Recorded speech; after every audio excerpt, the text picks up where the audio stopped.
Explain to our worldwide audience why the senator from Florida is most interested in Caracas. It's an exciting morning. Certainly the news coming out of Venezuela seems to be very encouraging, but we've seen encouraging news before, so I think we need to take it a little slow. And what is the Rubio view here? Link in here Marco Rubio with a triangulation to Havana, Caracas, and back to Miami. This has been a big priority for Marco Rubio, his entire political career. Obviously, there's a lot of Venezuelans in Florida, so a lot of people he knows are people that have fled Maduro regime.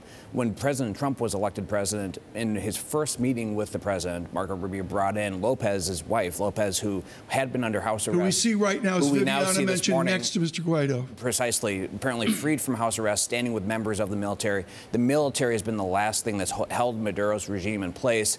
If the military is now leaving Maduro, that's probably the beginning of the end for him. The beginning of the end, whether it is a coup or, as you state, Mr. Conant, the beginning of the end, there has to be a projection by the United States. Marco Rubio knows, even the president knows, it has been a fractured and difficult path for the United States, back to Hay Adams, back to Teddy Roosevelt as well. What do you see as the proper American projection?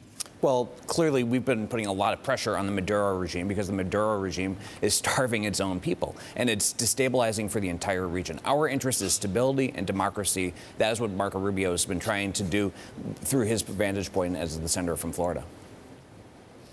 We just heard, of course, Marco Rubio in a tweet calling for Venezuela's military officers to defend Guaido, Alex Conant, in this effort to restore democracy. How quickly, I don't know if this is a coup or what we call it, but how quickly will we know whether the military has succeeded in doing so?